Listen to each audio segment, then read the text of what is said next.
Wow! I feel the goo. I know that I will know. I feel the goo. I knew that I would now. So much goo. So much goo. I got a you.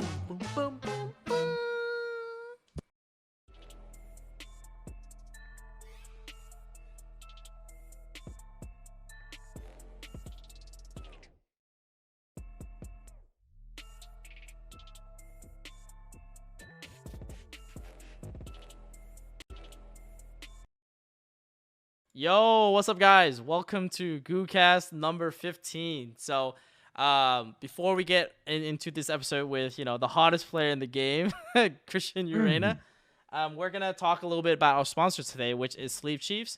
If you guys don't know who they are are basically a company selling playmats, deck boxes, as well as sleeves from the OCG. And as you can see here, this is their Pot Agreed deck box, and if you use GOO5, GUU5, you can get 5% off. You can go check them out at sleevechiefs.de. But let's jump into the podcast and talk about the GooCast and the direction of the GooCast. We're about to finish up 2022, which means a new year will begin. I mean, obviously. And the first season is gonna end. And the first season, yes. So we're gonna end the season one GooCast relatively pretty soon. At the end of this year, and then we'll have a new season next year. We'll also, to update you guys, we do have merch ready in hand, and the website will be live at goocast.com. Stay tuned for that. It will be live around Christmas time. So stay tuned for that as well. But now let's all the stuff aside, let's get into today's topic. Cristian, aka Gunther. And talk about him and his journey to become a two-time YCS champ. You know what I'm saying? So, Gunther, if you just want to, I guess, let's start off with you just introducing yourself, so people can just say what's up, What's up, guys? My name is Cristian Urena. I'm around in Pennsylvania. Nice. Been playing the game for a long time now, so, yeah. Yeah. Bro. Who's Gunther? Why do they call you G? So a long time ago on Dueling Network, before Dueling Book, this is like ancient times, but my name used to be like Big Chris or something, and I got banned on Dueling Book, and I didn't have another email. I didn't even know how to make emails. My friend made my email. He's like, yeah, you can just have my account. It's Gunther the Penguin. And then from then on, everyone just called me Gunther. Like whenever I like got any Discord call, oh, you're Gunther the Penguin on Dueling Network or whatever. And like then they started calling me Penguin. Then it went from like Penguin to Gunther, and then Gunther just stuck, and now everyone just calls me Gunther from now on. So, and that was like 10 plus years ago. So, pretty crazy. The G of Yugioh. Yeah, and I think it's insane because I feel like you're one of the most consistent players in the game right now. Recently, there was a list posted by Septo, so shout out to Septo.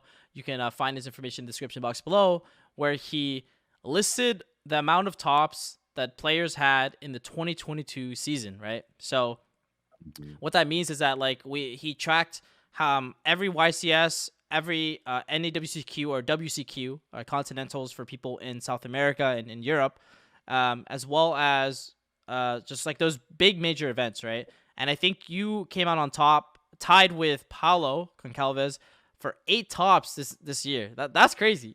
Like how many tops are you at right now? Like 20 something at least? 23 right now, yeah. Yeah, that's wild, right? You are free. and that's 23? Bro, yeah, 23 is crazy. That's like the new number now. Like you have to get 20 plus tops now. Like you get like a couple tops, like whatever now. Like get 20 plus. That's ridiculous. The standards has changed, man. It's been a crazy ride, to be honest. Because like I didn't always have tops. Obviously, like everyone's had to start somewhere. So.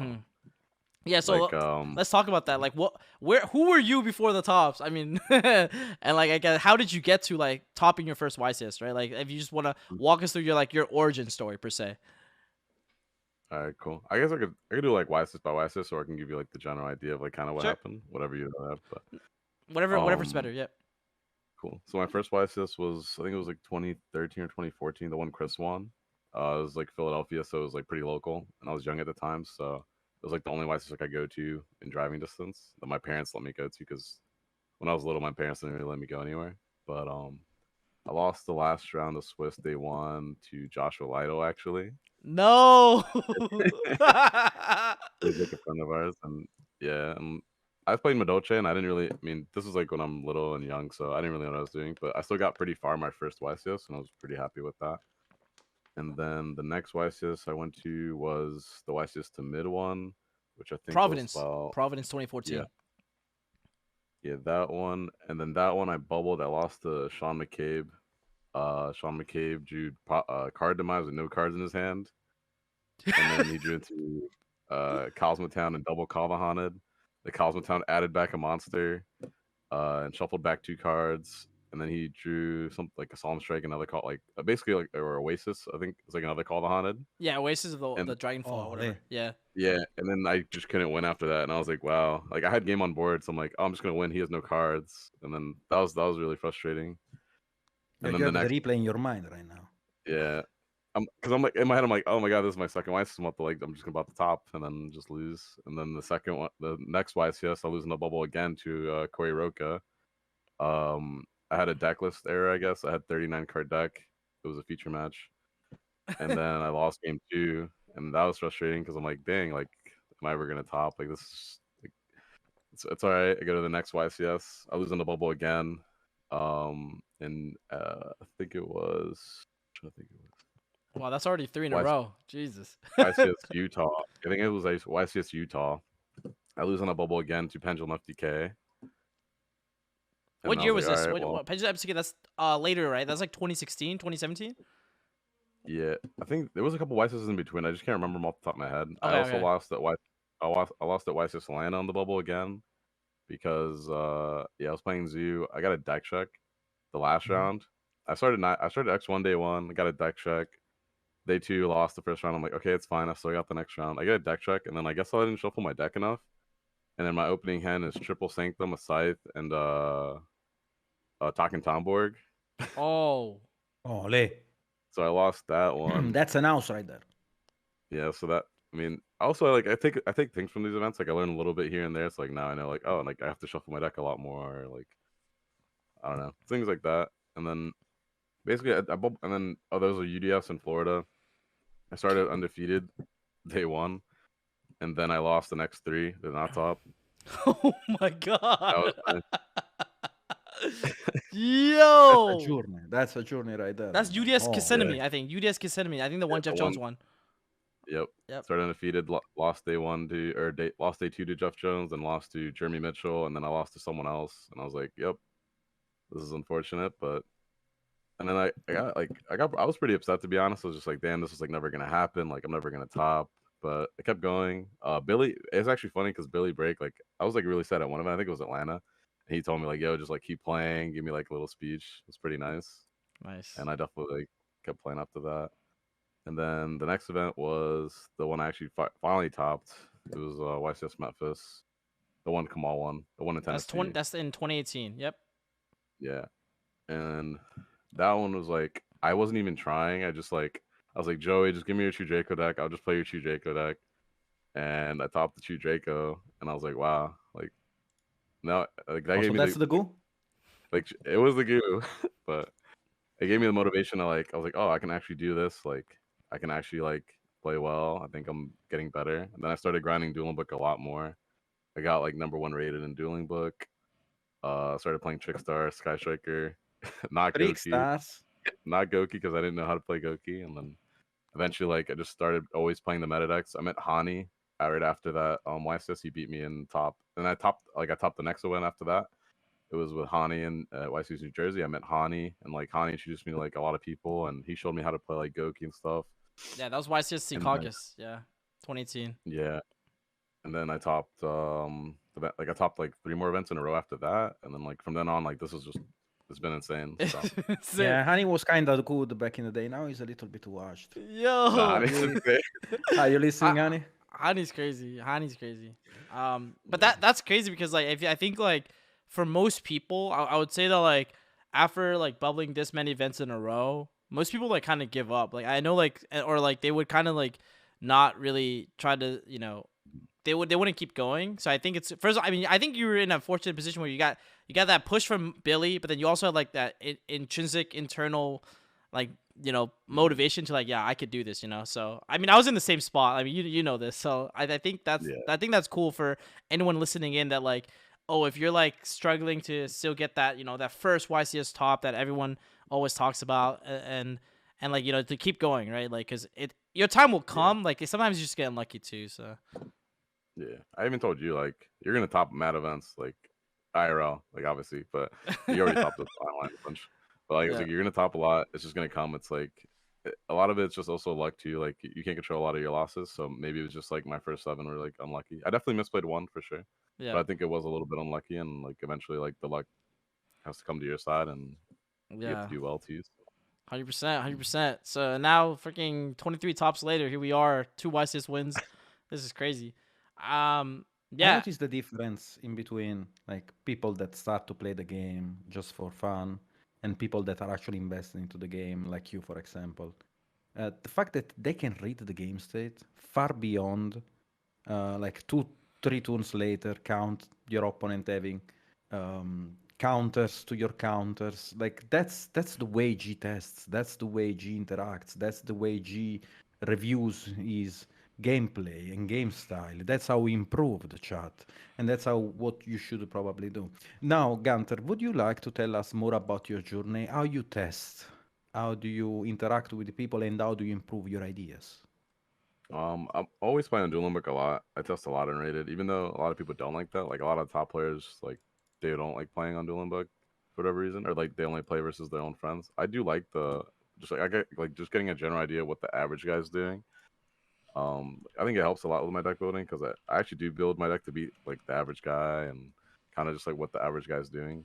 I always test on Discord, like you guys know, like I always share my screen. I have a lot of people watching. Yep. People like put their input in. I talk to a lot of people, even if they don't join the Discord. I get like ideas from other people, like Shooting Ping, Cody, like pretty much anyone. Like I always ask other people for advice. I don't think I'm like the best deck builder at all, or by any chance, but like by any means or anything. So I definitely like take advice from other people, even though like people are like, oh, you're insane. Like you can build like all these decks, but like no, like it's definitely not like a solo person game. It's like definitely like I don't know how to explain, like a team. It's kind of like a team game, I think. Yeah. And I appreciate you a lot because you are not only a very humble person, but you are also insane at this game. And also, you are being too humble, in my opinion, because you invented the combo decks with Mystic Mine in the side deck. Do you want to talk about Mystic Mine in the side deck, G? Yeah, actually, the first event that came back, I was like, I took Jesse and Asala built this like base deck with like 40 card version, and I'm like, yo, like guys, I think this Mystic Mind side could be really good. They're like, nah, that's just not good. Like people are just gonna like play around it. I'm like, all right, and I just played my Mystic Mind side, and it was really good. And a lot of people actually eventually took it and added it to their decks.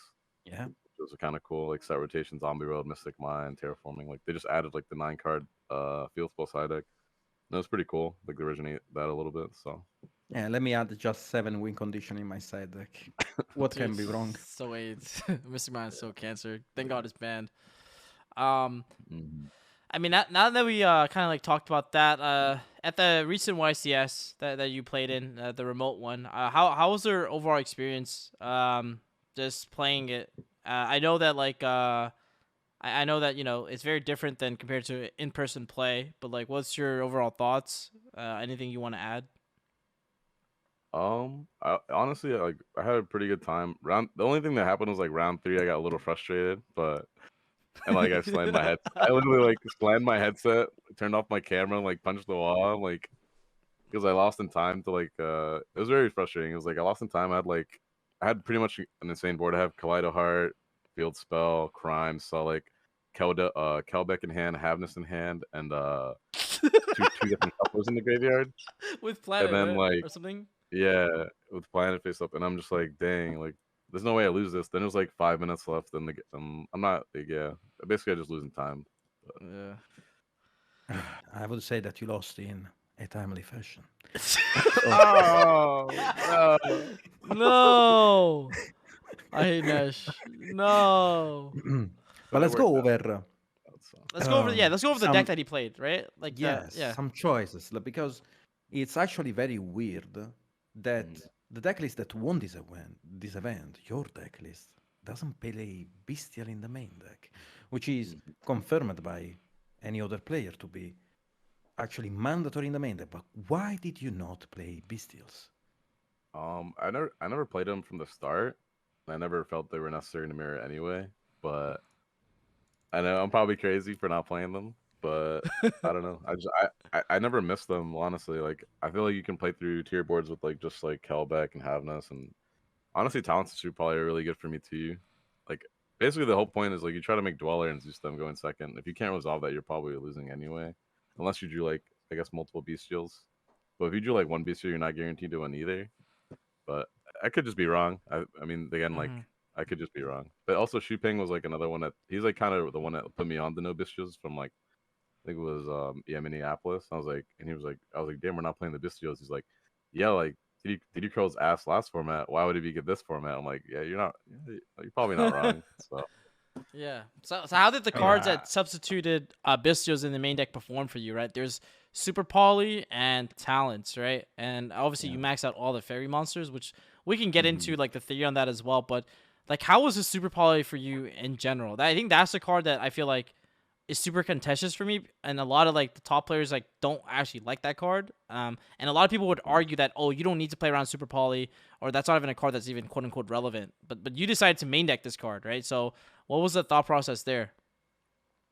It was a little bit of a gamble, I know, because like not everyone ends on Rukalis Dweller, but Mm-hmm. people like a lot of people do end on it because they don't respect Super Poly. Also, like you're not gonna play Risk Element every round. There's a lot of different rogue decks, and Super Poly is definitely a lot better versus the rogue decks than the Abuse Fields are. Like the Abuse Fields just stuck in your hand and don't like contribute anything. Super Poly lets you do like game shots early, like you like attack tech. Super Poly it lets you like fusion summon a fourth time in your deck where you don't have access to besides instant fusion.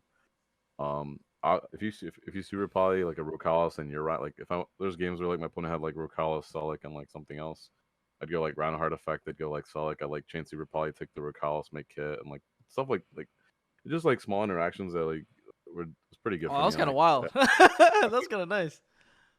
I think I would play it again to be honest, but maybe play one Druid's from it could have come up, but I think it was fine regardless. Yeah. But in tactics was just absurd. Like in top four, my opponent drew Magnum, Havness, Druid Worm, Sharon Sulik, and Oh that same shit, a screenshot right there. yeah that Sorry, sorry, same continue. you're good. And that same turn, I basically got him to use all the cards in his hand. I ended on Kaleido Heart. My Redoer was coming back, and I had Screams. I had Sulik Crime and a Tear in hand, so he had no way to win. And I'm like, without talents, I don't think anyone's ever winning that game state going first because double Yeah. boost you having this is just like crazy. Um, Yeah. but yeah, and going second against all the road decks is also really good because like Sprite like set up Toad and Elf. You could bait that out pretty easily and then talents them. Flunderies you can bait out the map and then take their big guy to attack the statue. Mm. So Yeah. yeah. But I would ask, okay, you didn't want to play Magramut and Bestials in general, but what about one Bestial, like one Druid Swarm?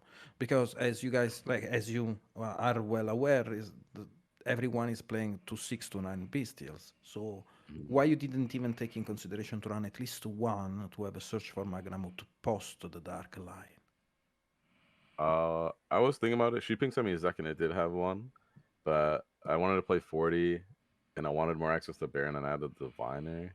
I think that what it was, and I took up the droplets for talents. I probably could fit a Druid's Swim to be honest. That was probably a mistake on my end to not play one, but I honestly never missed it. So Yeah. not that it makes it correct, obviously. You are capping. You are I capping because I know that you missed the one. I I mean, know that you missed. I still won that game anyway, though. I still won that game anyway. It was one I know game. that you won, but you are capping. It was one game, bro. It was one game, bro. It was one Yo, game. yo, they trying to. Where's your wife fist win, Nash? Where's your wife fist Yo, win? god Where's your wife? damn, murder Nah, on the nah. spot, yo. Not yet, not yet. Holy, that's a slap right there in my face. Yo, Give me a sec. Give me a sec. I'm trying to charge myself. My yeah. energy is going through. Like, don't worry, don't worry. It's gonna come. It's gonna come. It's gonna come. My moment, guys. It's gonna maybe in France. You You got know. friends. You got friends unless you got friends. Yeah, I mean, I think like that So was like the only thing in like the main deck that I really thought about. I mean, overall, like I think the main deck was nice. And the last thing to talk about is something that you and Jesse, I feel like, have been, and also obviously Asala, because as well, like you guys have been playing the 12 fairies. Like what's like it's something that like I feel like people are always like debating. Like, damn, do I play 9, which is the 3/3/3, 3 Keldo, 3 Medora, 3 Kelbeck, or like the 3/3/1, which is like the one being the one Yugioh, but you just play maxed out like 3/3/3/3. Like what why do you think what's your logic with that? Why do you think the Ishizu cards are just that crazy? Like do you always mill 5? Like, if you can help us get some info on that. I mean, I think they're the best cards in the game right now. Like Mhm. I always want to mill 5 against every rogue deck. You mill 5, the game's pretty much over. Your opponent literally scoops, so they don't see where you're playing. So I think like not playing the cards maxed out may be wrong because they're literally just game when you draw them. Um, Going second, they're pretty good. Like being able to put up multiple level 4 bodies with a Yugioh is insane. I know people are playing like one, but I actually just want to open up that card every time if I can. Yep. Same thing with Kelbeck. Kelbeck's a hand trap, so you definitely play 3 Kelbeck.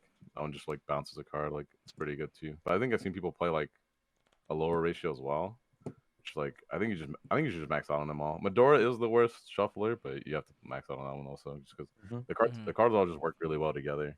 And I think you want to max out because I don't want to draw Medora with like no 5, right? Like drawing Medora by itself is almost like it's so bad.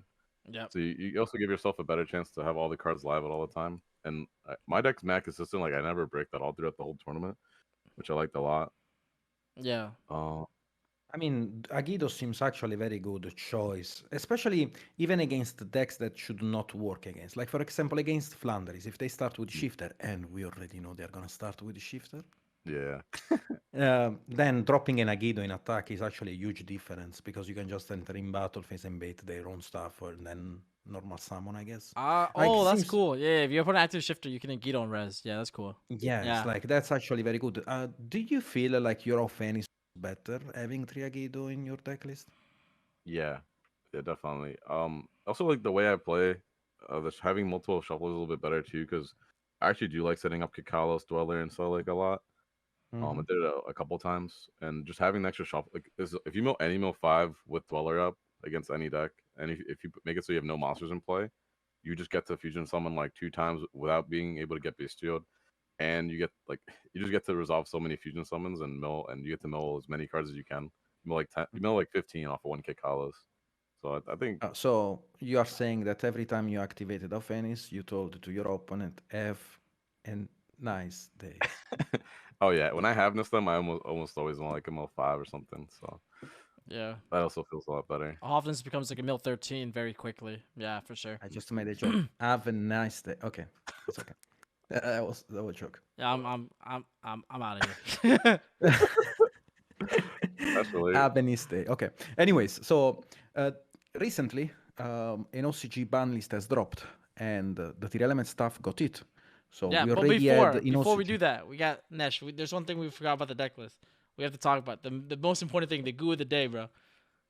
the goo of the day. The Majesty Fiend side deck, bro.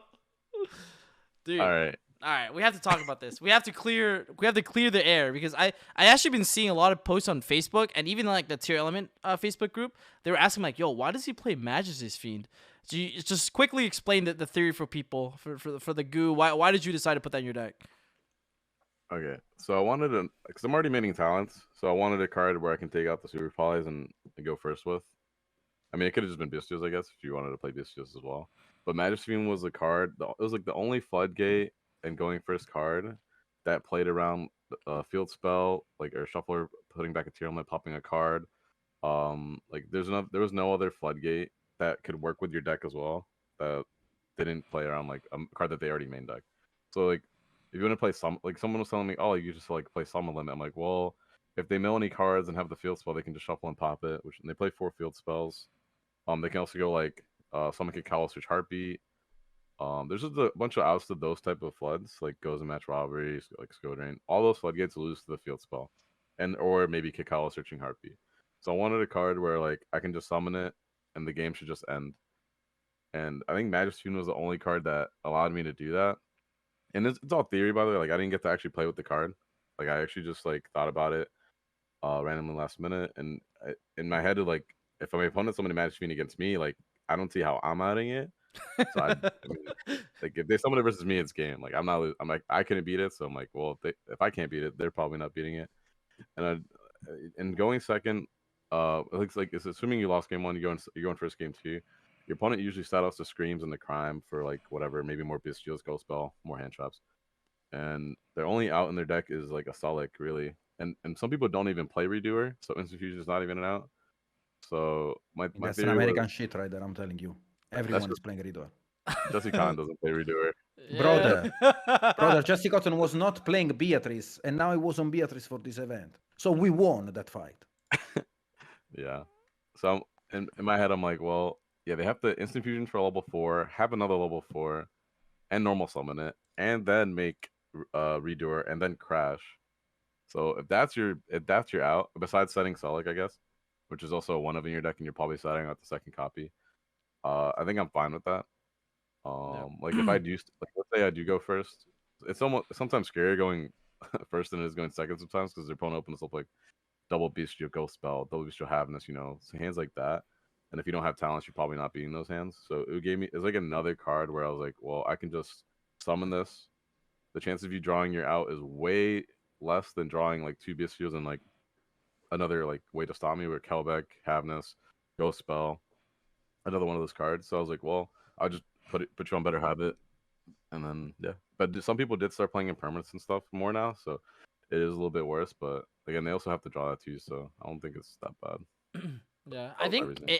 that's the fact that you cited it was such a throwback to me because I watch a lot of like deck profiles, even like really, even ones in like the past, and like the thing that always stood out to me was like back in like 2014, 2015, a lot of people cited like Vanity Ruler or no, sorry, Vanity's Fiend in like BA, and like it reminded me of that where I'm like, yo, it's like so bootleg that you would do that, but like it's kind of like it makes sense, you know, but. Yeah, it was such a throwback for him. Like, yo, this dude has a freaking Fiend in his grave, like in his side deck. That was crazy, but that was cool. But anyways, Nesh, I know you want to talk about the OCG stuff, so Yeah, so recently we got an OCG ban list. We already had an OCG of Ennis too, but now there were other hits. So we got Sharon to 1, Perlereno to 1, and we got, I believe, also the field spell of the Kashtira to 1. Like, what do you think about those hits? And do you really think the deck is still playable if it would happen in TCG? Do you think the deck would still be playable? So it's just sharing the one and field spot one.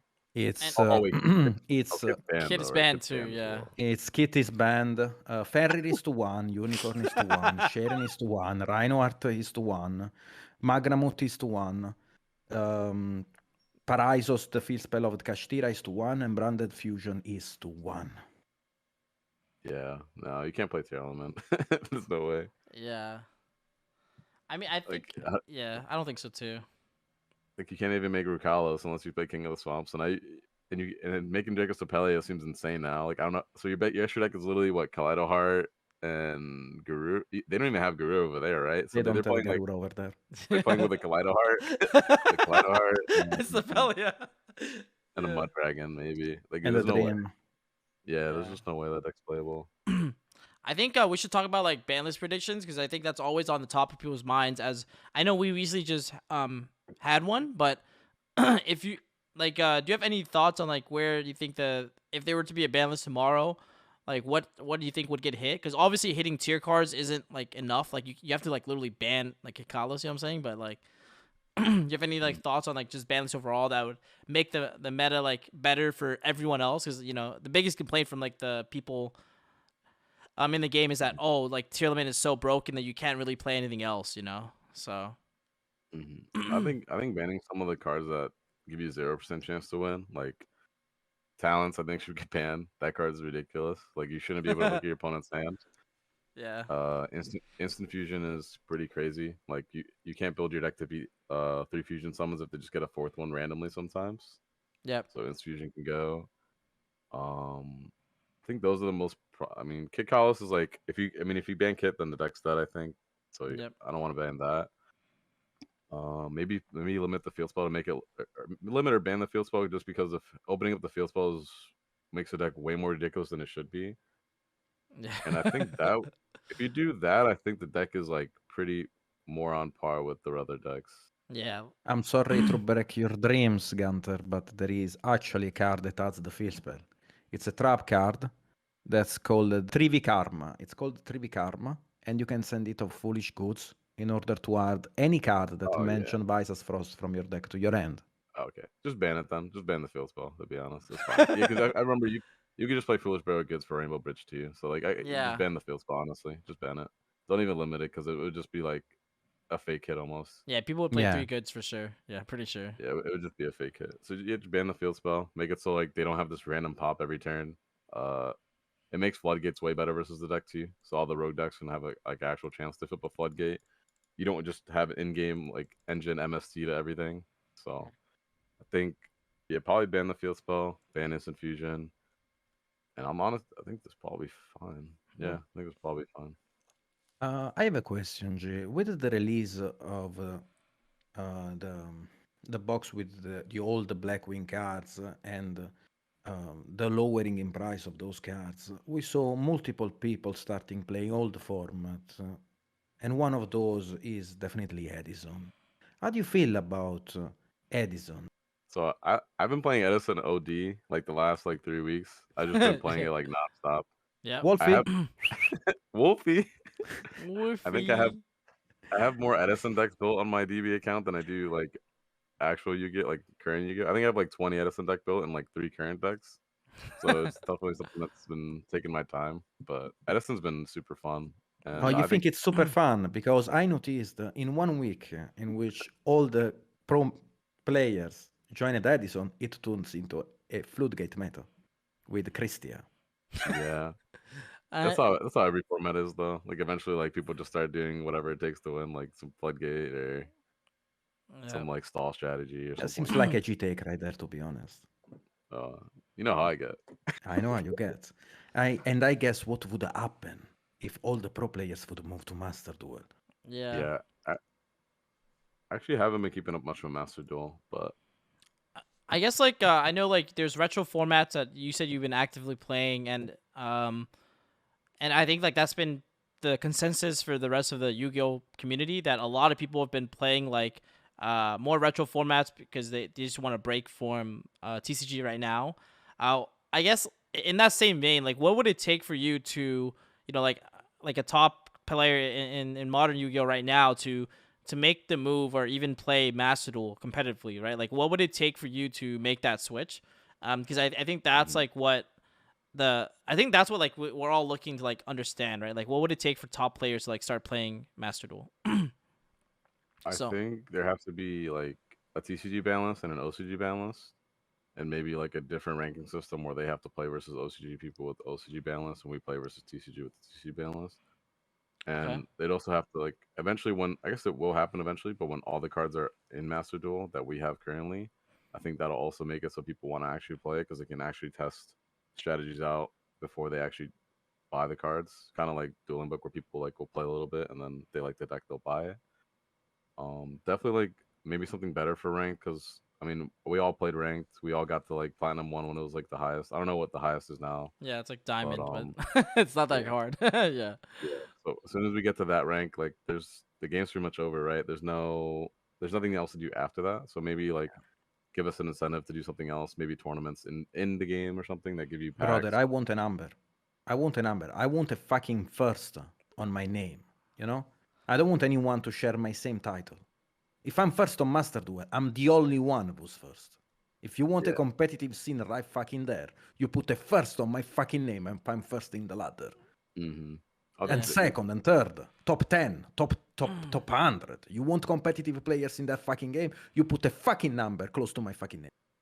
Yeah. All right, Nash, we get it. You grind DB, Nash, we get it. No, brother. I don't want shitty players to have my same number.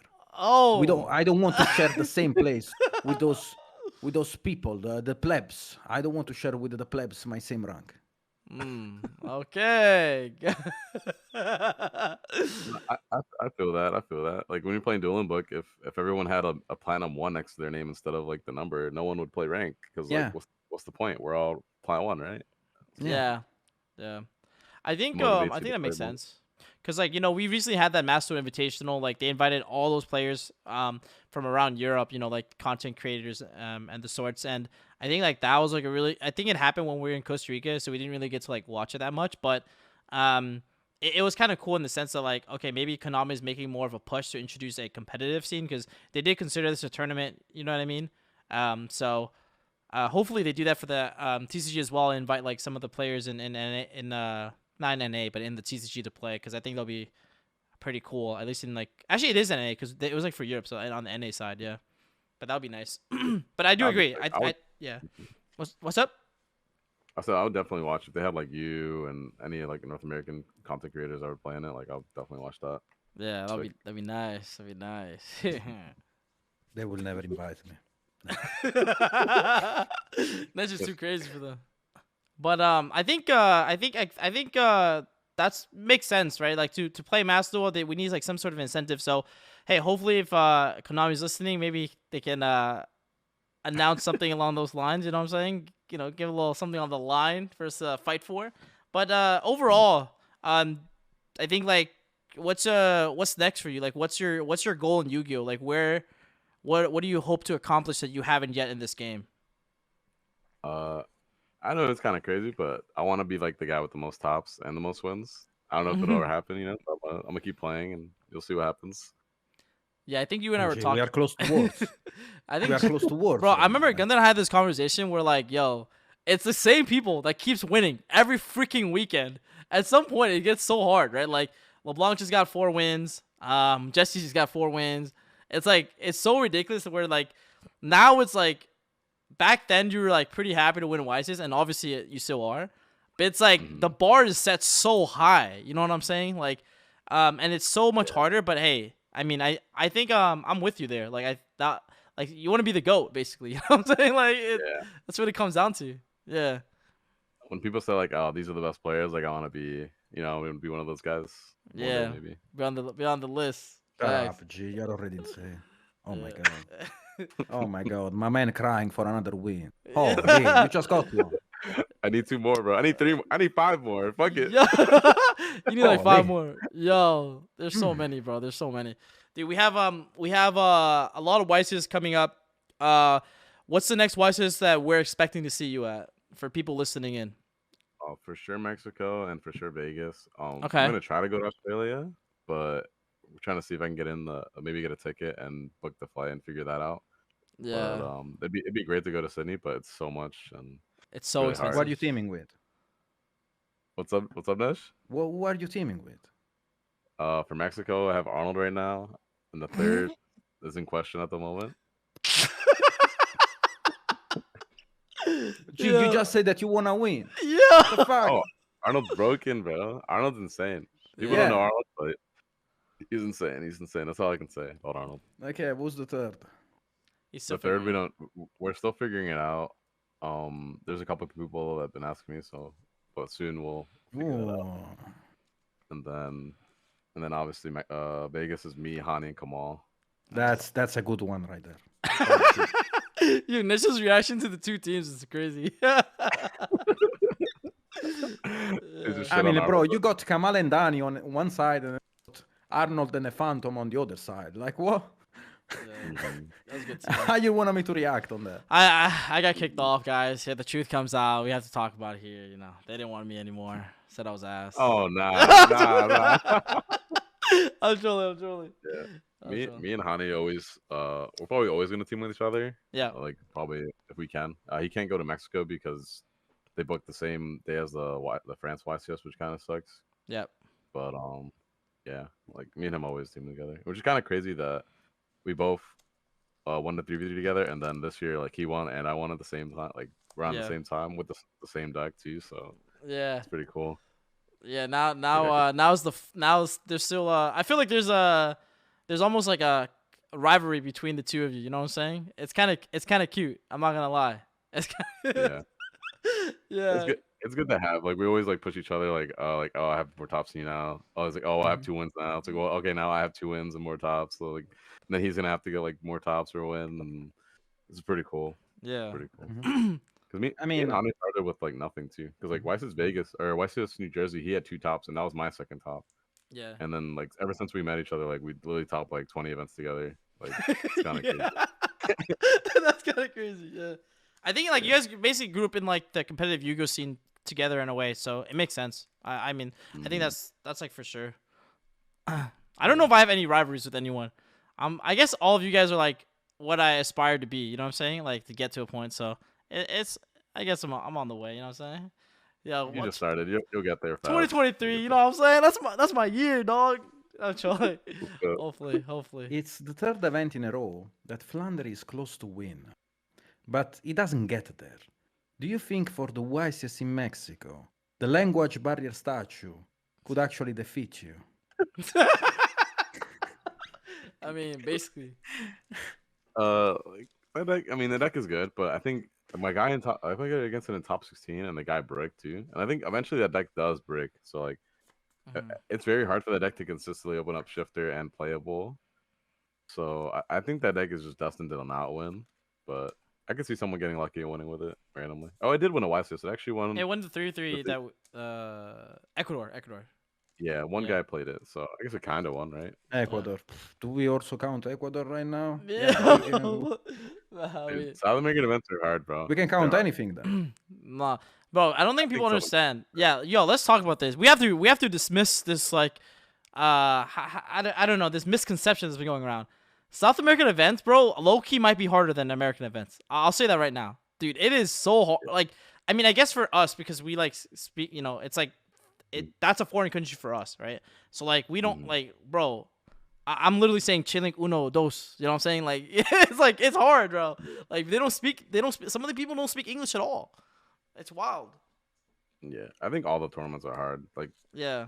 obviously, like, yeah, I just think they're all really hard. And South American can actually be harder than the other events because they're playing all these rogue decks that you don't even like. You might not know what they do, or you don't know what to expect. And you can't read the cards. Brother, I saw you testing for a South American event. You were playing GOAT format. Sorry. I had to say that. I'm sorry. It's fine. But like, so you see like like all these. We have a lot of good players that go to all these South American events, and like a lot of the time, half of them don't top, and then, like they will top the American ones. So I think like just the random decks, like Raph played against like 3 Eldritch decks, and like they were all maining like non-fusion area against this Despia deck. So, like, what? Like, how do you beat that? Right? You go first. They flip non-fusion area, and you're playing Despia. You don't even have link monsters, bro. Yeah, like it's hard. Yeah. It's hard. And it's game one. It's game one too. It's just flip non-fusion area, and you're playing. So whatever meta deck you're playing at the time, whatever's like the best deck, what everyone conceives as the best deck, they'll just main deck cards to beat it. So you're just like, Yeah. you're just playing into like all these rogue decks that have super crazy floods against you, and yeah, this is super hard to win. Uno, Yeah. dos, tres. Scupalo ballante Maria. Uno, dos, tres. Nah, I think Activate that's why fusion. like I think all like yeah I think I'm with Gunther. Like I know people will try to dismiss any win, whatever, all that stuff, but I think any of them are hard in their own way, if that makes sense. Like if there's always some sort of challenge. Like it could be like some events, for example, right, could take longer than others, and like the Swiss round takes forever. Like it almost becomes a test of like your stamina, right? Like how long can you maintain like a composure through freaking 8 rounds, but it takes 13 hours to finish, you know? Like so it's like they're all like different in their hard ways, and I feel like they all test you in different ways. So yeah, that's my I 2 mean, cents on that topic. jokes aside, we have insane players in the South America. Like, we have to talk about that. Yeah, for sure. So, definitely, it's always an hard challenge to win a YCS, jokes aside. And it's always a big accomplishment. And gee, you were making jokes about Pac winning a YCS online. Yo! What No, I did not. Yeah. No, I did not. Yeah. I remember. Nah, Pac. I have to back up Gunther. Nesh talking shit for no reason. I literally never did that. That is cap. That Yeah. is cap. Yeah, If Gunther anything, doesn't- I'm the one that backs Pac up and tells people that it's good. Like it's good. You know what I mean? Like Yeah. I don't know. I think people that try to rag on people for this type of stuff are also people that usually don't play in these tournaments and don't even top active tournaments. So it's like, Yeah, for it's, sure. it's yeah. I would never talk down on anyone for Yeah, what any. was the pricing for this event, by the way? The same as any Um, YCS. Literally the same. yeah, same as anyways. Yes, yeah. Yep. You got Do a you prize think there card. could be an improvement about prices? Like, how do you feel as a competitive player, how Konami could improve about giving pricing? Just YCS Um, pricing in general. Like, you know. Yeah. they can't give out cash. They give out cash. Obviously, it'd be better. Um, yeah, I'm not really sure. Without cash, it gets super hard. They can just give us more stuff, but I I want to mean, throw you an idea. Yeah, and mhm. I What? have an idea too, actually, for that I talked Okay, to. okay. So we can say our idea. Okay, sure, shoot. What if you give a card of the deck that you won the YCS with to the Konami stuff and they turn it into a YCS card? That That sounds would be cool. like a higher rarity upgrade. That'd be cool. Yeah. Yeah. Would it be healthy for the game anyways? Because you would just have a different art for the card, and it would be a YCS card that represents the deck that you won with, and not a fucking vanilla card. I'd be glad if they gave me like 150 prize tickets to the next YCS. That would be great. Oh yeah, That'd you're be talking about the that'd be Starlight sheet? that's just better than winning the YCS. So like I would Yeah. take 150 prize tickets to the next Bro, YCS. do you remember That'd be great. in was it Costa Rica? Like Chris Mhm. went 0-2, okay? It's not to rag on him. He actually got murdered. But after he went 0-2, he went and played side events, and I think he made at least 5-6 bands. Okay, I'm just throwing a number out there, but it's in that ballpark. Okay, like $4,000 to $6,000 at least. Like Yeah. that's literally like as if you don't if like that's more than like every placement in the top YCs except first place. It's crazy. I'm like bro, like Yeah. what am I doing? Like, you know what I'm saying? But my idea for like better price support for Konami without giving cash is obviously that's like the cop out answer. It's like, oh, just give cash, whatever. But I think a cool thing we could do is that for regionals, right?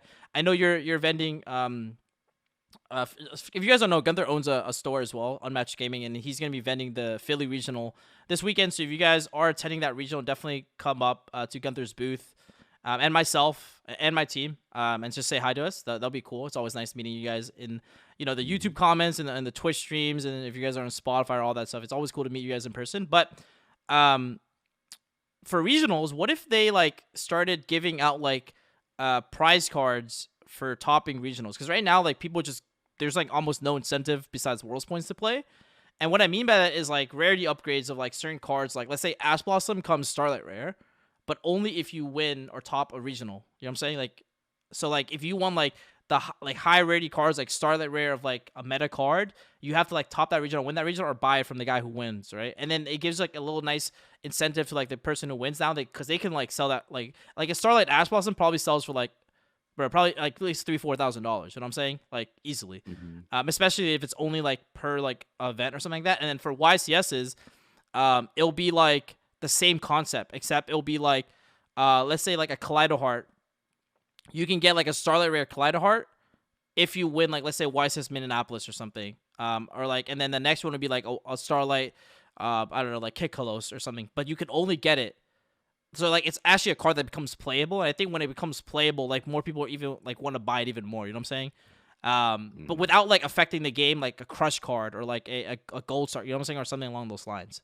I think that would be cool. But that's like my thoughts on how to make it slightly better. So I mean, but wouldn't the regional, like, there are also small regionals. But yeah, I know. Yeah, but like, bro, if they announce that price support at a regional, I would fly out for it, and I'm sure like top Everyone's players would. gone. Yeah, top players would fly out for it too. It becomes like a ARG or a PBG almost, like these regionals. Like people would fly out. Like I would fly out if they announce tomorrow that they're gonna do this. I would literally fly out to wherever, Toronto, freaking Salt Lake City. Like I'll go there. You know what I'm saying? And they'll be sick. Like I mean, not everyone can do those jumps, brother. but like the card probably sells for like $4,000 or $5,000. Where like it actually, if you can top a regional, like it makes sense. Why would I not like fly out for the chance to win $4,000 or $5,000? You know what I'm saying? I mean, the card would decrease its value because it wouldn't. would be way more accessible. No, it's you have to top. It's like hard to get it. You know what I'm saying? There's like Bro. there's a lot of regionals. Like so, there's some regionals that are like in what's it called in other countries they have like a bunch of regionals too. That are like like literally 30, 40 people regionals, True. 50 people. So like there would be a decent amount of them, like eight times like whatever. If there's like 100 regionals, there's like 800 copies Yep. a season. So I mean, yeah, it'd be hard to get. And I mean, if they change the card every regional season, it'd be a little bit cooler too. Yeah. Yeah, for sure. So, but then it also makes like people want to like do some shady stuff at regionals even more because they're like, oh man, there's a $10,000 prize card on the line. I mean, like, I think that's always gonna happen regardless. Like the sus people are always sus. You know what I'm saying? Like, people are sus now for freaking a playmat top 8. You know what I'm saying? Like, that's true. That's always gonna be an issue. But the last thing I wanted to before we we're coming up on our mark, but I also wanted to ask you about how you run a store as well. I know I briefly mentioned it, and like how are you able to like play the game at a high level while having all these other obligations that you do? You know what I'm saying? Because a lot of people like work, they do all these other things. Like I have like 2 really good. Well, I have 3 employees now, but like, my 2 main employees that came, that started working with me when I first opened up the store, like Edgar and Tyler. They helped me out a lot. Like they allowed me to go to these events and like take care of all this stuff while I'm gone. I definitely couldn't do it without them. So they're like super insane. I definitely do. I do play a lot, even while I'm working, which I shouldn't. But yeah, it's hard to manage everything. Like I probably shouldn't be playing. Like the prize support equal to like the amount of hours you put in is definitely not worth the money. But I love the game, so and the game gave me like everything I have. So like I definitely always like, I don't know what's the word, but yeah, you have some like gratitude almost. I don't know. Yeah, like I definitely owe a lot to the game, so I'll probably always play for sure. Yeah. Also, River now. Bro, you should threat Konami to leave this game if they don't put cash What prizes. the hell? And listen, the community is gonna revolt. It's gonna start a revolution. Oh my god. The creamiest player of the game cannot leave this game because of Konami not putting cash. I'm telling you, that shit is the go. River's my new employee. He's really nice too, and he just started working, so he's broken. Yeah. So. Yeah, I think before we end, any last piece of wisdom. Yeah, any parting words you want to have, like for people watching, any words of encouragement, just last words essentially. Nothing much. Shout out to the Bozos. That cord's insane. We like all you guys obviously, like we're always in there messing around, dueling, playing Edison, playing current. Yeah, shout out to Luxury as well. They always help me go to the events. Nice. Yeah, I think that's pretty much it for me. I don't know if you guys have anything to say. No, that's it. Awesome. Well, guys, if you guys are attending the regional this weekend, definitely go say hi to us. If you guys are interested in amazing deck boxes, definitely go check out Sleeve Chiefs at sleevechiefs.de and use GOO5 for 5% off. And we'll see you guys next week.